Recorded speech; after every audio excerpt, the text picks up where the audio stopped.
We don't go anywhere unless there's a good reason, so what are we doing? The beacon's your top priority. Just give the word, Captain. Transmission from Eden Prime, sir. You better see this.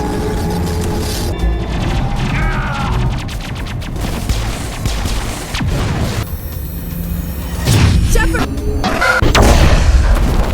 This mission just got a lot more complicated. How long was I out? About 15 hours. Something happened down there with the beacon. One of the humans may have used it. This human must be eliminated. Saren's a Spectre, one of the best. A living legend. He has the secrets from the beacon. He has an army of Geth at his command. We prove Saren's gone rogue, and the Council will revoke his Spectre status. You need to open your eyes. What we need is evidence. So far, we've seen nothing.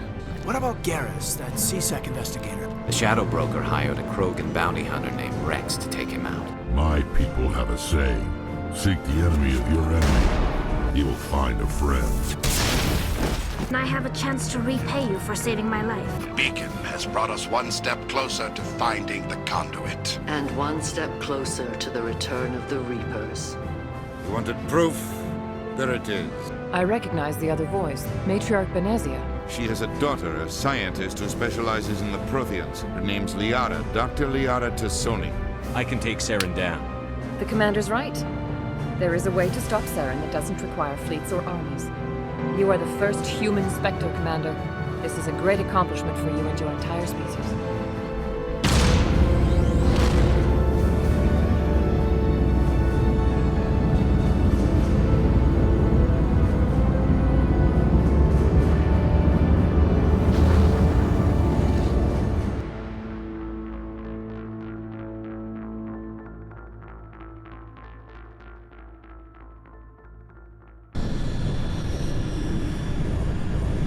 Message coming in. Patching it through. Commander, we've got a situation that requires your expertise. A group of fanatical biotics have kidnapped the chairman of the Parliament Subcommittee on Transhuman Studies. Their freighter sustained damage and is dead in space. Get in there and take them down. What kind of resistance should I expect? The biotics were seen loading equipment into the freighter. Expect traps and combat drones. Nothing you can't handle. What are the biotics asking for? They're L2 biotics, and most of them are suffering major side effects from the implants. The subcommittee denied a request for reparations to all L2 biotics. Apparently they'd like the chairman to reconsider. What's the priority on saving the chairman? Saving him would be my preference, but we must make it clear that these tactics don't work, Commander. Your top priority is to neutralize the biotics. Understood, Admiral. I'll see what I can do. I appreciate you taking the time, Commander. I'm sending you the last known coordinates of the freighter. Good luck. Fifth Fleet out.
Intruders!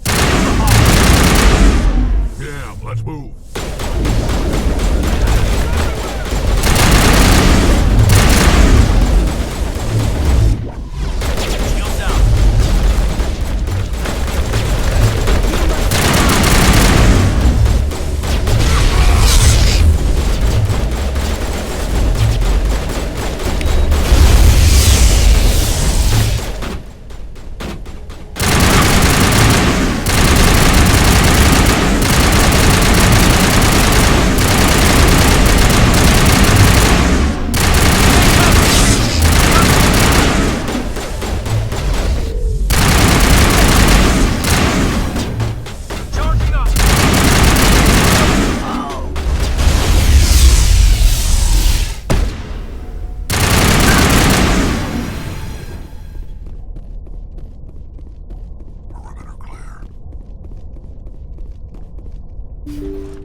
See how it is?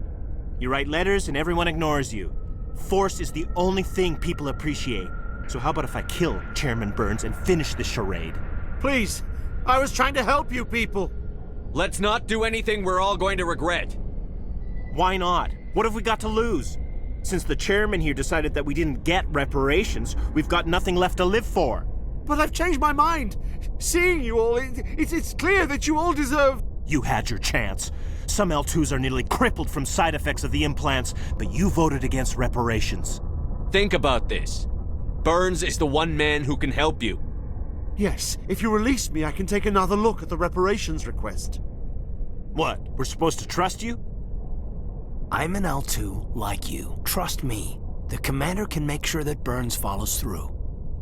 Sure, you promise us freedom and say everything will be fine, but as soon as we surrender, you'll double-cross us. You're going to jail. But if you go peacefully, Burns will consider the reparations. Right, Burns? Absolutely. I had no idea that the L2 biotics were this desperate. If I'd known, the reparations will come. For whatever it's worth. I promise that. People need to hear about what the government has done and what it has failed to do. People have heard. You've already accomplished that. You don't need to die for it.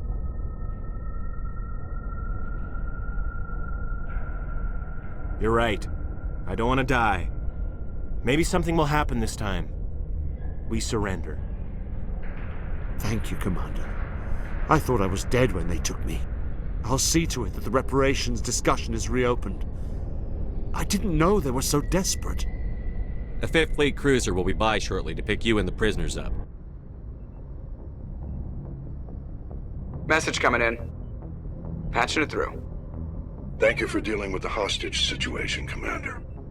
Chairman Burns was quite impressed by the way you resolved the situation peacefully. Your assistance above and beyond the formal duties has been noted, Commander. 5th Fleet out.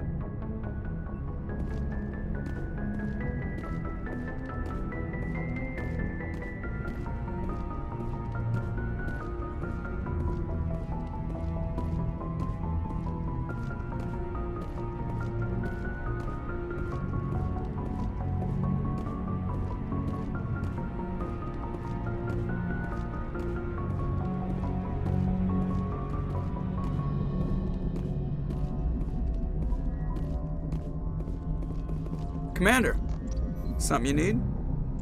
How's the Normandy performing? Is she everything they said she'd be? She's the best ship in the fleet, if you've got a pilot who knows how to handle her. Balance isn't what you'd expect. Takes a while to get used to that oversized drive core we got stuffed in the back, and her power can sneak up on you if you're not careful. The Normandy's probably too much ship for your average Alliance pilot, Commander. Lucky for you, I'm anything but average. I like to know my crew. Mind if I ask you a few questions? I can see where this is going. You did a background check on me, didn't you? Well, I'll tell you the same thing I told the captain. You want me as your pilot. I'm not good. I'm not even great. I am the best damn helmsman in the Alliance fleet. Top of my class in flight school, I earned that. All those commendations in my file, I earned every single one. Those weren't given to me as charity for my disease. I'm sorry, Joker. I didn't even know you were sick. You mean you didn't know? Oh, crap. Okay, I've got Vrolik syndrome, brittle bone disease. The bones in my legs never develop properly. They're basically hollow, too much force and they'll shatter. Even with crutches and my leg braces, it's hard to get around. One wrong step and crack! It's very dramatic. But I've learned to manage my condition, Commander. Put the Normandy in my hands and I'll make her dance for you. Just don't ask me to get up and dance unless, you like the sound of snapping shin bone. I need to know more about this Vrolik syndrome if I'm putting my ship in your hands. Yeah, of course you do. It's an extremely rare condition. Nobody knows exactly what causes it. Genetic, maybe. It's treatable, but there's no cure. They classify my case as moderate to severe. I was born with over a dozen fractures, hip, thighs, ankles. My bones were already breaking in the womb. 100 years ago, I wouldn't have survived past my first year. Lucky for me, modern medical science has turned me into a productive member of society. You're not gonna break a bone trying to fly the ship, are you? I don't fly with my feet, Commander, so I'm fine as long as I'm in this chair. I gotta be real careful when I get up to take a piss, though. I can do my job as well as anyone on the ship. Better, actually. So don't worry about it. I'm not trying to make you uncomfortable. Let's talk about something else. Whatever you want, Commander. Why does everyone call you Joker? It's a lot shorter than saying Alliance Flight Lieutenant Jeff Moreau. Plus, I love to make little children laugh. You're dodging the question. Look, I didn't pick the name. One of the instructors in flight school used to bug me about never smiling. She started calling me Joker, and it stuck. Why didn't you ever smile? Hey, I worked my ass off in flight school, Commander. The world's not gonna hand you anything if you go around grinning like an idiot. By the end of the year, I was the best pilot in the academy, even better than the instructors, and everybody knew it. They'd all got their asses kicked by the sickly kid with the creaky little legs. One guess who was smiling at graduation? I have to go. All right, see you.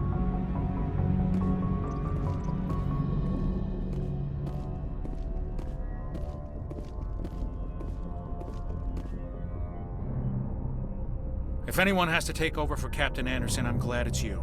I'm not sure about having non-humans on our ship, though. We're all on the same team here, Presley. With all due respect, sir, that's what they said about Nihilus. Look how that turned out. Speak freely, Presley. I want to know if you have a problem with non-humans. It's not that, Commander. Humanity has always handled its own problems. Saren attacked one of our colonies. We should be the ones to stop him. We don't need their help. Some people think asking for help is a sign of weakness. That's just being stupid and stubborn. No matter how strong you are, allies can make you stronger. I guess so. Maybe I'm just stuck in the old ways of thinking. But don't worry, Commander, this won't be a problem. How did you end up assigned to the Normandy? I signed up with the Alliance as a navigator right out of school, following in my grandfather's footsteps, I guess. My first posting was on the Agincourt. We were at Elysium during the Skillian Blitz. A massive fleet of alien raiders hit the colony, trying to wipe it out. They had the numbers, but their ships were no match for an Alliance frigate. It was a slaughter. We couldn't even keep track of how many ships they lost. How'd you end up on the Normandy? I got my officer's commission after Elysium. Must have made an impression on the right people. Captain asked for me when he was picking his crew. Carry on, Presley. Yes, sir.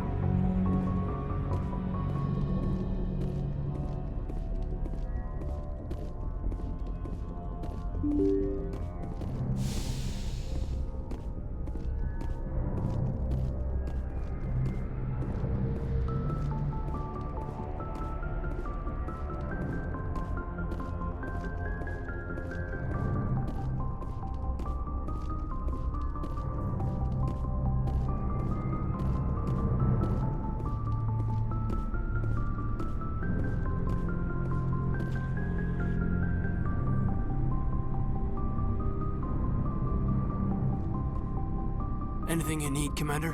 What's your opinion on the last mission? I don't see how we could have done things any better. At least not without getting to Eden Prime sooner. And we were on the scene faster than any other Alliance ship could have been. Just trying to get a sense of where the crew's at. Thoughts? I've wasted enough of your time for now, Commander. We'll have time for personal debriefings later. We'll talk another time, Lieutenant. Commander?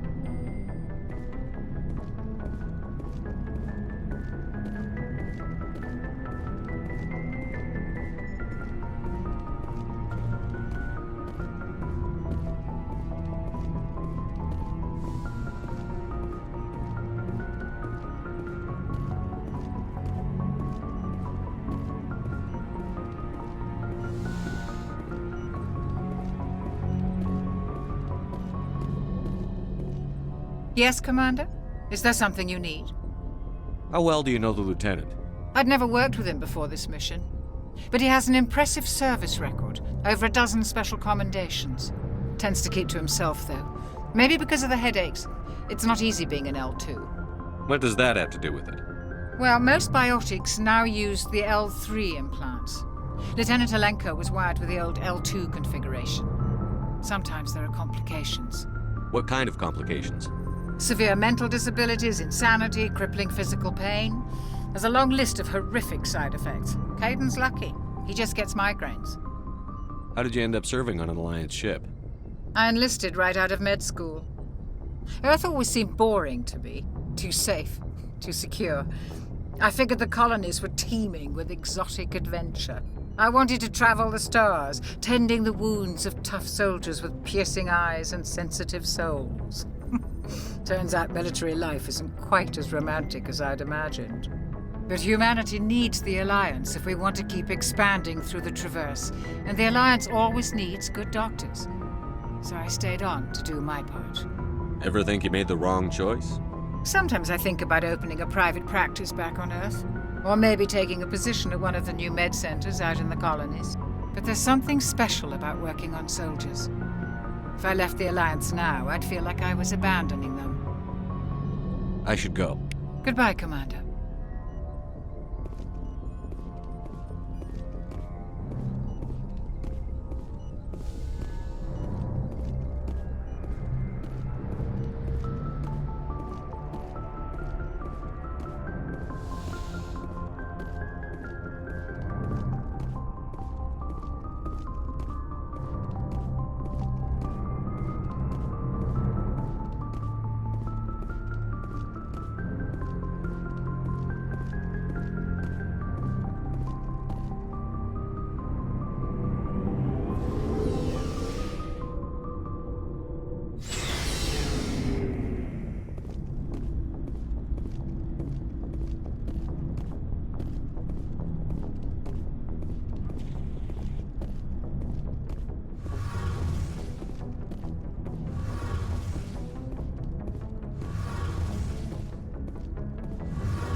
Commander, you know that Quarian, Tally? She's been spending all her time down here asking me about our engines. I'll tell her to leave you alone. What? No, she's amazing. I wish my guys were half as smart as she is. Give her a month on board and she'll know more about our engines than I do. She's got a real knack for technology, that one. I can see why you wanted her to come along. I figured she'd be a real asset to the team. You got an eye for Tally, Commander, but I'm guessing that's not why you came down here. Fill me in on the IES stealth systems. How does it work exactly? You can't hide a ship out in space. They emit too much heat and radiation. Too easy for sensors to pick them up, unless you find a way to capture those emissions. So our stealth systems trap the energy we give off in storage sinks built into the ship itself. No emissions to give away our location. Eventually the sinks have to be vented. More than a few hours silent running and they overheat. Cook us inside our own hull. There's no way for anyone to detect us? A visual scan can still pick us up. Anyone looking out a window can see us plain as day. But you have to be pretty close to get an actual visual out in space. Most vessels rely on scanners. As long as the stealth systems are engaged, they can't see us. Not unless we accelerate to FTL speeds. Why doesn't it work with faster than light travel? Cranking up to FTL blue shifts our emissions, pushes them into frequencies too high to capture in the sinks. As soon as we make the jump, it's like setting off a flare. Sensors can pick up our location whenever we enter or exit FTL flight, but for short-range missions, our stealth systems are amazing, and we've got the only one. I want to know more about the Normandy. She's the best ship I've ever served on, probably the fastest vessel ever designed, and she's the only one using the new Tantalus drive core. What's so special about the Tantalus drive core? Proportionally, it's about twice the size of any other vessel. Not only are we faster, we can run at FTL speeds longer before we have to discharge the core. Where else have you served, Adams? If you name a class of Alliance ship, I've probably served on it. Everything from dreadnoughts and carriers right down to frigates like the Normandy. My last assignment was on the Tokyo, only a cruiser, but she was a good ship. Couldn't hold a candle to the Normandy, though. Carry on, Adams. Aye, aye, Commander.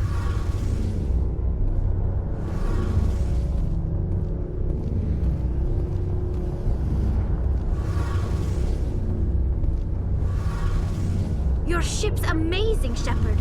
I've never seen a drive core like this before. I can't believe you were able to fit it into a ship this small. I'm starting to understand why you humans have been so successful. I had no idea Alliance vessels were so advanced. The Normandy's a prototype. Cutting-edge technology.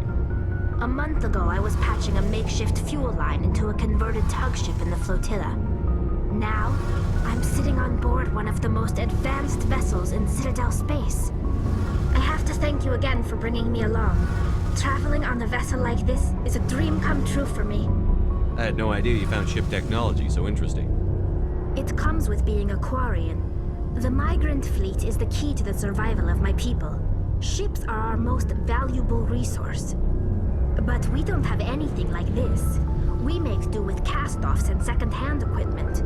We just try to keep them running for as long as we can. Some of the fleet's larger vessels date all the way back to our original flight from the Geth. I can't believe your fleet's still using ships that are 3 centuries old.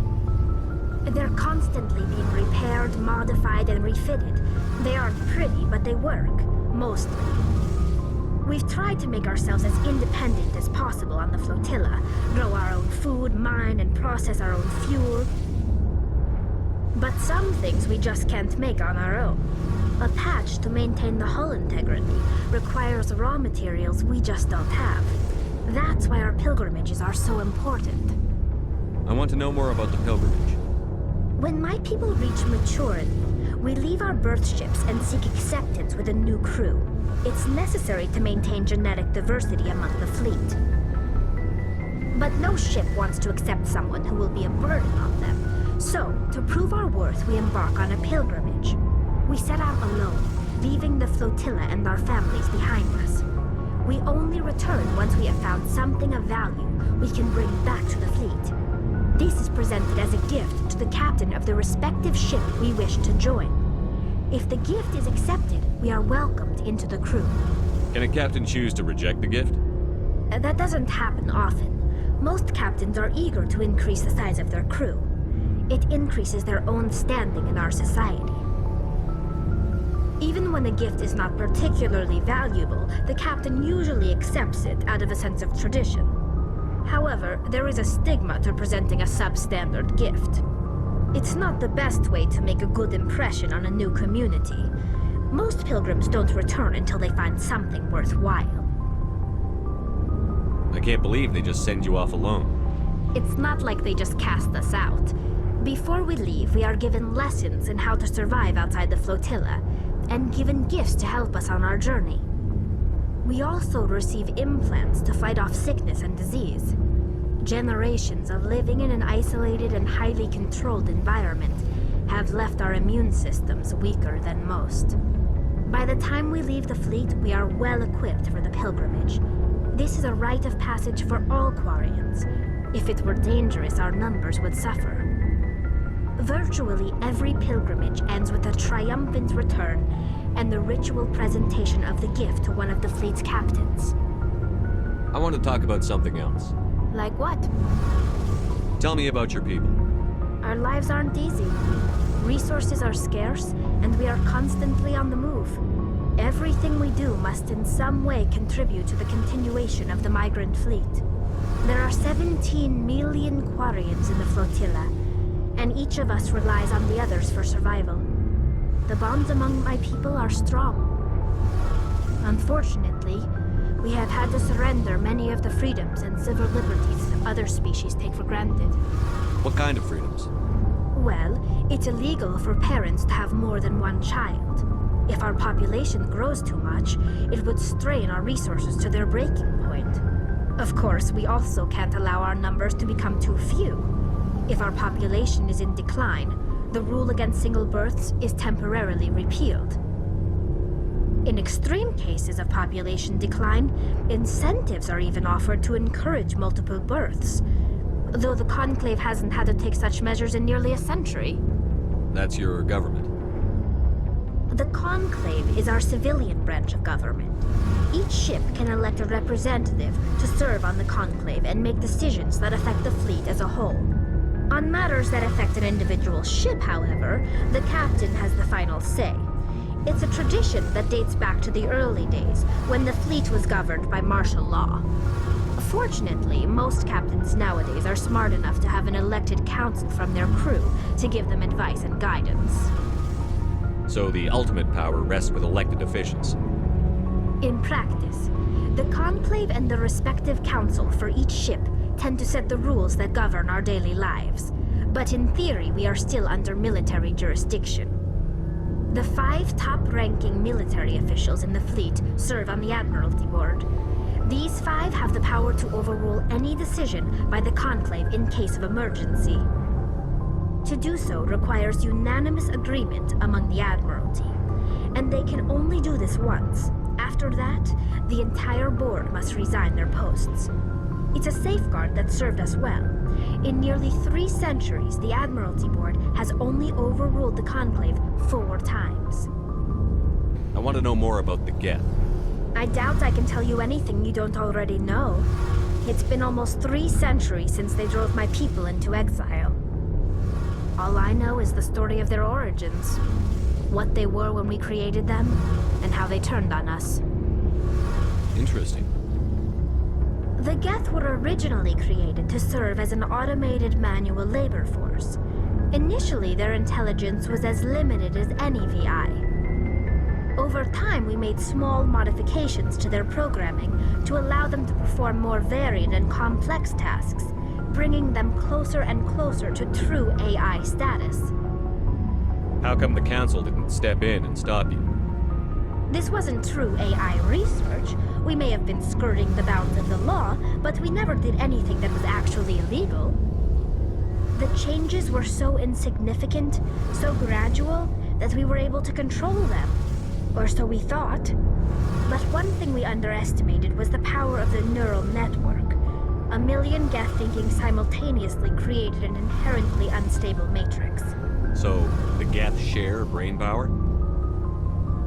Many of the Geth's logic systems were designed to work in concert with other nearby Geth.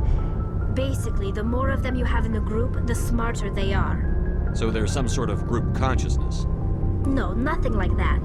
They cannot share sensory data or information. Their programming cannot handle that much simultaneous input. Each Geth maintains an individual awareness and identity.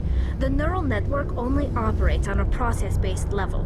It's basically the synthetic equivalent of a subconscious. But when they're in close proximity, they can coordinate low-level functional processes, freeing up more capacity for original or independent thought. That doesn't make any sense. I'm probably oversimplifying. The Geth are incredibly advanced and complex creations. All you need to know is that they get smarter when they gather in large numbers. As we built more and more Geth, their effective intelligence became more sophisticated, more abstract. One day, a Geth began to ask its Quarian overseer questions about the nature of its existence. Am I alive? Why am I here? What is my purpose? As you can imagine, this caused a near panic among my people. I don't see what's so bad about those questions. The Geth were created to engage in mundane, repetitive, or dangerous manual labor. That's fine for machines, but it won't satisfy a sentient being for long. The Geth were showing signs of rudimentary self-awareness and independent thought. If the Geth were intelligent, then we were essentially using them as slaves. It was inevitable the newly sentient Geth would rebel against their situation. We knew they would rise up against us, so we acted first. A general order went out across all Quarian-controlled systems to permanently deactivate all Geth. The Geth responded to this order violently. You can't blame them for fighting for their survival. We had no other choice. The Geth were already on the verge of revolution. By acting quickly, we had a chance to end the war before it began. The hope was that most of the Geth would still be little more than machines, incapable of organized resistance. But they had progressed much further than anyone anticipated. The war was long and bloody. Millions upon millions of Quarians died at their hands. In the end, we were forced to flee our own homeworld. We feared the Geth would pursue us, but they never came beyond the Veil. Now we drift through space, exile, searching for a way to reclaim what was once ours. It's hard to feel sorry for you. Your ancestors tried to wipe out another species.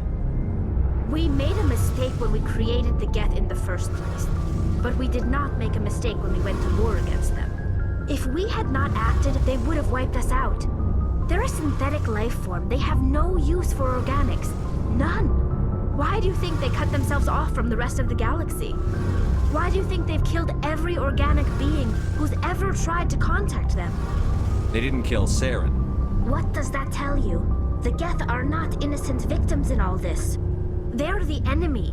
They want to destroy us. Not just the Quarians. All organic life. That's why they've joined up with Saren. And that's why we have to stop him. I didn't mean to offend you. I'm sorry. I didn't mean to get so worked up. Most Quarians tend to have pretty strong opinions about the Geth. I should go. See you later.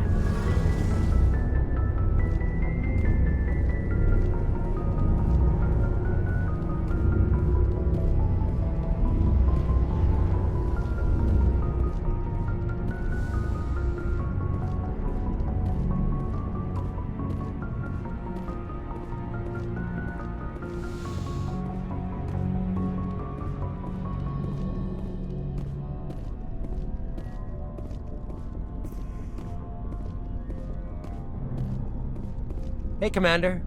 Looking for some extra supplies before you head out? What have you got? Whatever you want. Armor, weapons, mods. It's not standard Alliance issue, but that's not necessarily a bad thing. Well, as long as you don't mind paying for it. Why should I pay you for my weapons and armor? My stuff doesn't come from the Alliance. I have to purchase it myself, and it's not cheap. Hell, the licenses alone have set me back more than I'd like. But no licenses, no goods. Without the goods, I'm out of a job. What are licenses? Why do you need them? Manufacturers sell licenses. Each license allows me to buy and sell a certain brand of products.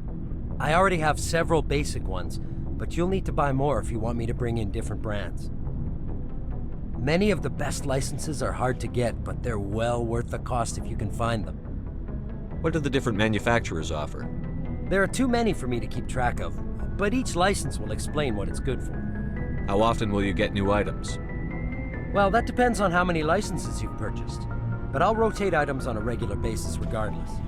And anytime we land someplace with a big enough port, I'll buy, sell, and trade whatever I can. Check back often. I need to move items quickly, so only the most basic items will be stocked consistently.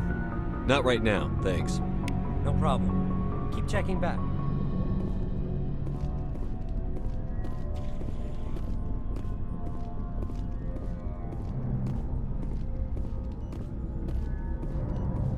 Thanks for bringing me on board, Commander. I knew working with the Spectre would be better than life at CSEC. Have you worked with a Spectre before? Well, no, but I know what they're like. Spectres make their own rules. You're free to handle things your way. At CSEC, you're buried by rules. The damn bureaucrats are always on your back. For the most part, the rules are there for a reason. Maybe. But sometimes it feels like the rules are only there to stop me from doing my work. If I'm trying to take down a suspect, it shouldn't matter how I do it, as long as I do it.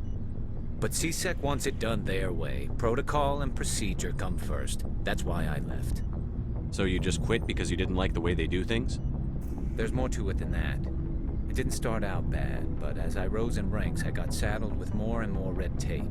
CSEC's handling of Saren was typical. I just couldn't take it anymore. I hate leaving. I hope you made the right choice. I'd hate for you to regret it later. Well, that's sort of why I teamed up with you. It's a chance for me to get off the Citadel, see how things are done outside CSEC. Either way, I plan to make the most of this. And without CSEC headquarters looking over my shoulder, well, maybe I can get the job done my way for a change. If getting the job done means endangering innocent people, then no. We get the job done right, not fast. Got it? I wasn't trying to... I understand, Commander.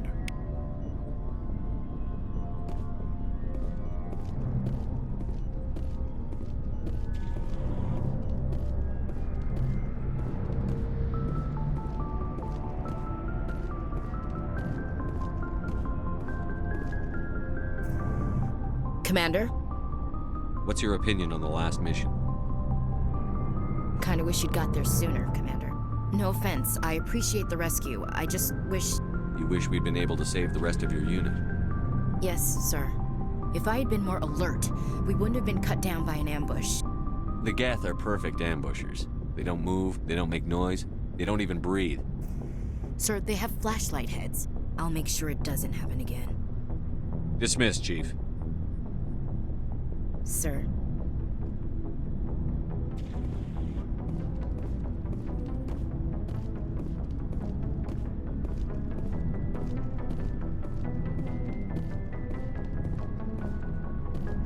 nice ship you've got, Shepard. What can I do for you? What's your story, Rex? There's no story. Go ask the Quarian if you want stories.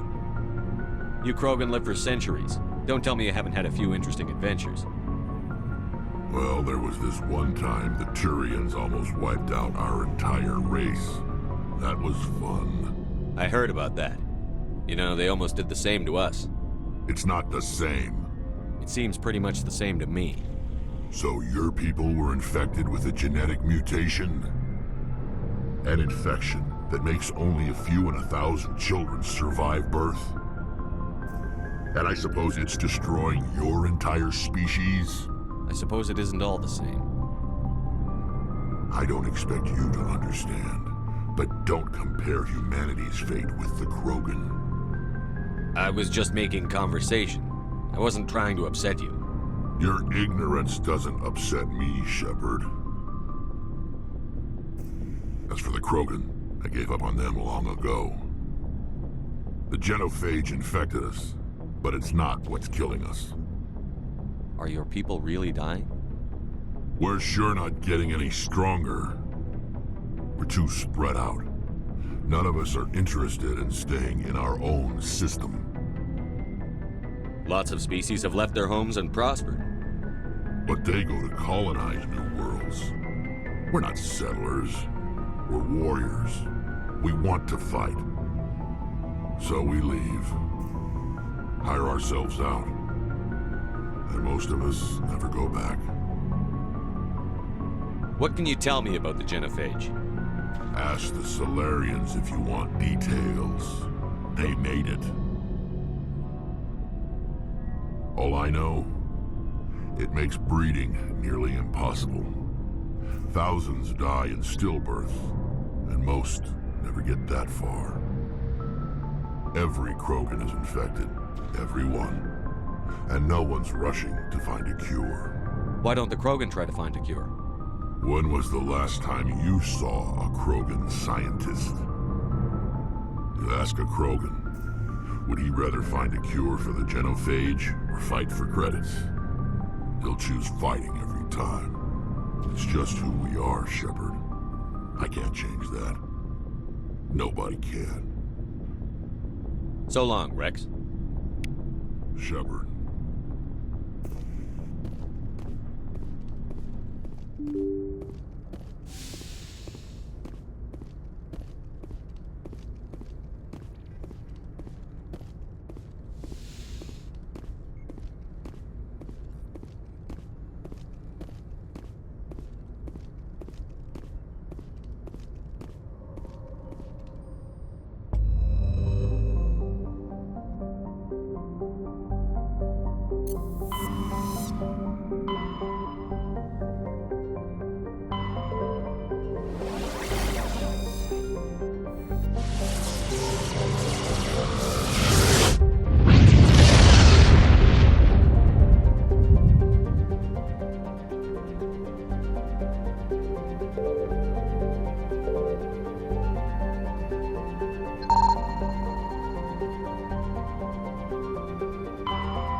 Commander, I'm picking up a signal from the planet's surface.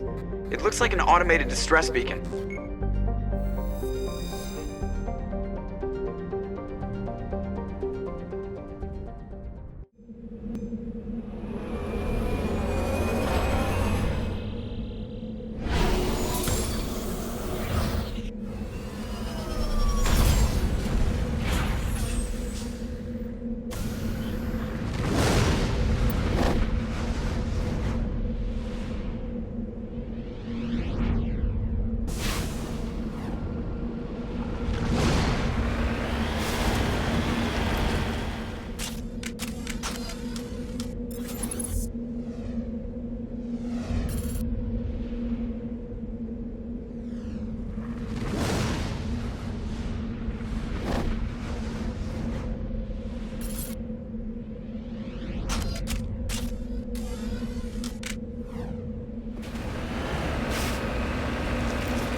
Alliance soldiers.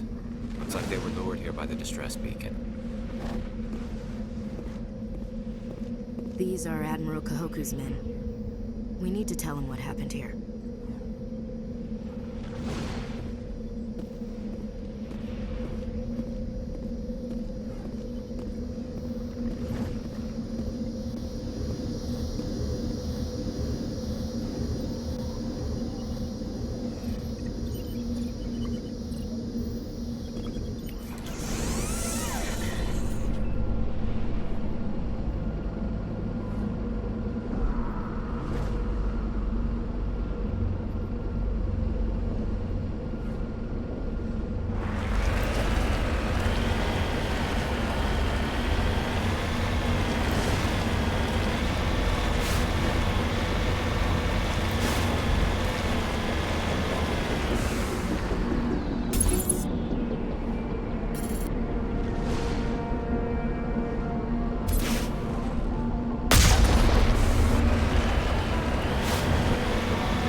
Callie, why do you Quarians wear those suits all the time?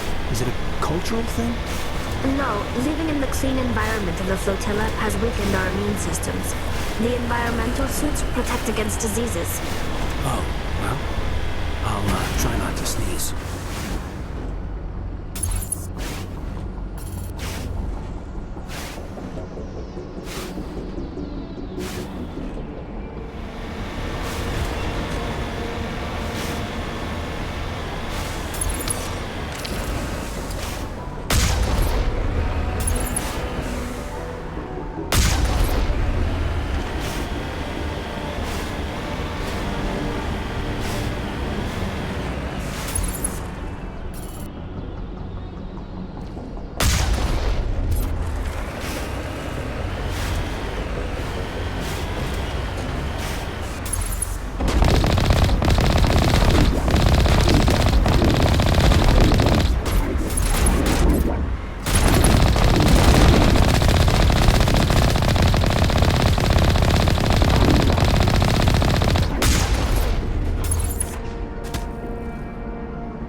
Commander, I'm picking up some strange readings.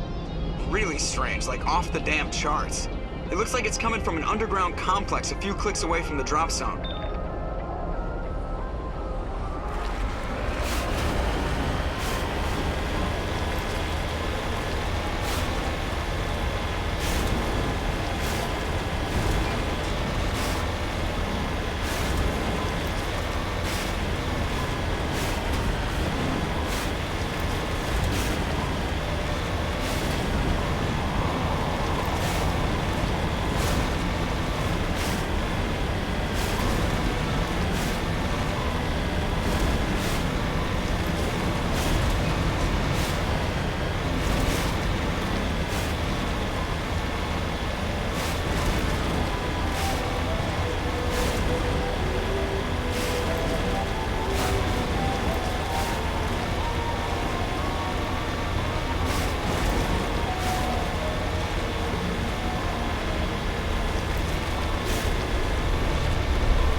be hard for you, Garrus, knowing that the person behind all this death and destruction is a Turian Spectre.